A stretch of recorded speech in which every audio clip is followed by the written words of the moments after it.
Hello and welcome back. It's Margaret aka Paint Pops, and today I want to talk about what I look for as a hiring manager, specifically when reviewing portfolios. Recently, my company was looking for a new junior UX designer, and let me tell you, we had a lot of applicants. The job market is still really saturated right now, especially for all remote and associate positions. I try my best to review every portfolio thoroughly, but it's definitely true what they say. Hiring managers are strapped on time, so you want to make sure that the things you want them to see are surfaced upfront and presented clearly. I know I previously made a video on case study tips, which I would still recommend you watch, but that was more through the lens of myself applying for jobs and what I've noticed from looking at other designers' portfolios. This time I want to share some insights on the decisions that I actually had to make as a hiring manager and shed some light on the reality of what it's like having to narrow down to just a few candidates out of so many applicants. Hopefully this can help those of you who are looking for a similar position and you want to stand out from the crowd. I know the trend these days is to have flashy animations in your portfolios, and I'm certainly guilty of it too, but if you're going to choose between spending more time on making your portfolio look shiny and snazzy or spending more time on polishing your case studies, I would always recommend going with the latter. I've noticed that sometimes a very beautifully designed portfolio doesn't always end up matching the quality of the final outputs in the case studies. One of the most difficult things to master in design is, in my opinion, tasteful typography. It extends to your portfolio too. I've seen text blocks squished right next to each other or text blocks that span the entire width of the screen. I'm not interested in just scanning through case studies looking at the artifacts and the visual design. I really want to read the story that you so carefully put together as well. So please try to make it easier for hiring managers to do that by providing enough padding around your text blocks, making sure that your colors pass contrast ratios, and also using text sizes that are accessible. If you want to look for examples, check out how articles are typically formatted on Medium. They really do a great job at providing a pleasant reading experience for users. Oftentimes what I see are candidates who painstakingly took the time to put together affinity maps, personas, site maps, and competitive analyses, and then those artifacts are kind of just dropped into a case study with no context. Like, yes, I can see that you've gone through all these UX exercises, but I'm not sure what you learned from it. Instead, try to highlight some key findings. Hiring managers don't really have a lot of time to read every post-it on your whiteboard image, so it's not just about showing that you've done the work, but more importantly, how your learnings impacted your design decisions. This one may be a bit more contentious. Because we were looking for a junior UX designer, I didn't really expect a lot of our candidates to have a ton of real-world experience working for clients. And certainly, Conceptual Projects is a great way to show what areas of design or what industries you're passionate about. But the reality is that for candidates who have worked on projects with real constraints, I have more insight into how they might manage things like time, budget, client demands, or technical limitations that my own company might have as well. And if you're going to choose to do a conceptual project, I always find case studies that tackle more niche subjects interesting compared to, say, food delivery apps or finance and budget management, which are very common. Oftentimes, these niche subjects are related to the candidate's own past work experience or their hobbies, which really helps me better understand what they're interested in or have prior knowledge in. It seems obvious, but there are many candidates who apply for US-only positions when they reside abroad, or they be a graphic or packaging designer applying for a UX position. And it's nothing personal, but especially in smaller companies where resources are limited, we need ways to quickly weed out applicants who don't fit what we're looking for, and this is one of the common ways to do that. Some things are not as black and white, so for example, you may not need to know every single software program that we mentioned in the job description, but it definitely applies for the most glaringly obvious things that shows that there's a misalignment between what you're looking for and what the company is hiring for. For junior UX design positions, we get a lot of portfolios from candidates who went through a short-term UX certification course or boot camp. I myself went to one.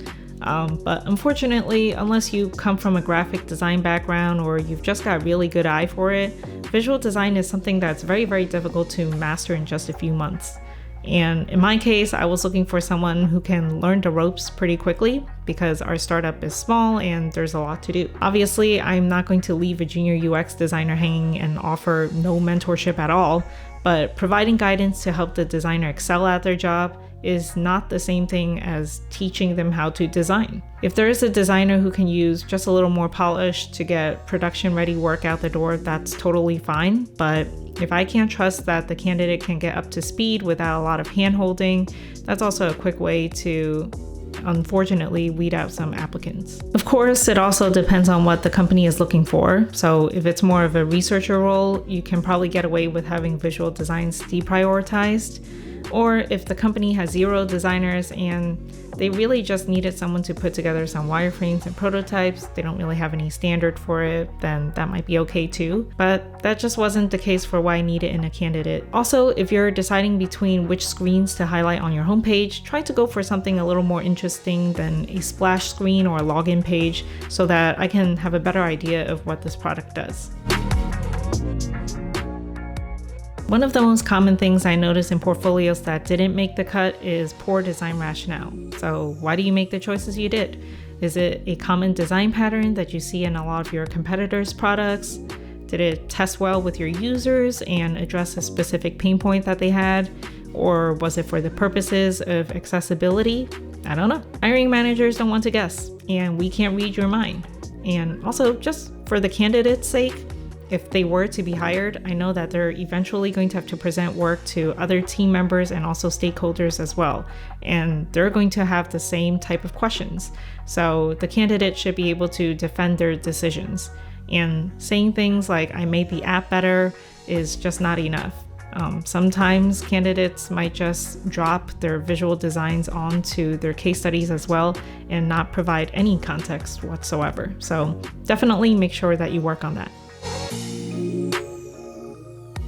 So I don't see this one very often these days, but if you have some sort of skill meter in your portfolio or your resume saying that you're 80% proficient at research or 75% proficient at visual design, I'd suggest just removing it altogether. If there's a particular area of UX that you're more interested in, I can usually tell from your case studies where you've put in extra attention. Skill meters tend to do the opposite of what you want. So instead of telling me what you're great at, it actually ends up shining a spotlight on where your skills are lacking.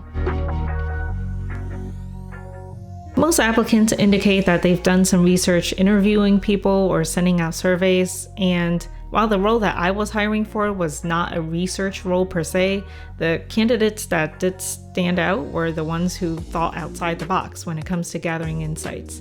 So whether it's visiting a physical location to see how shoppers behave, or poring over some publicly accessible data analytics, or just putting a sign out in a busy intersection to recruit participants, I just like seeing how creative people can be to get the answers that they need.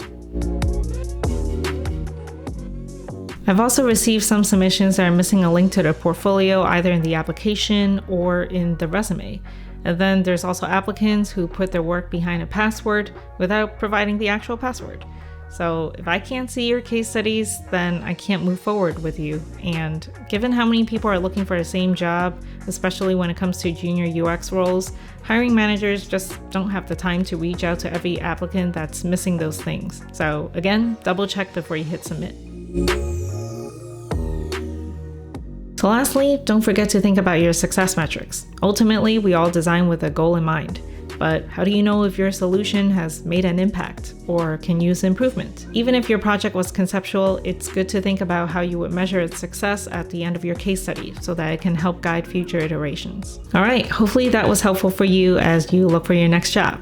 And one thing to keep in mind is that no portfolio is ever going to tick every box in a job description, and that's okay. We all come from different backgrounds and we have varying levels of experience in design. And we're always going to be improving on our portfolios anyway. A lot of the times when I'm comparing two portfolios, it really does come down to more nuanced things like one candidate having more relevant experience in the same industry, or another candidate having worked on something that aligns really well with our roadmap projects. So don't be discouraged if something just doesn't quite work out this time.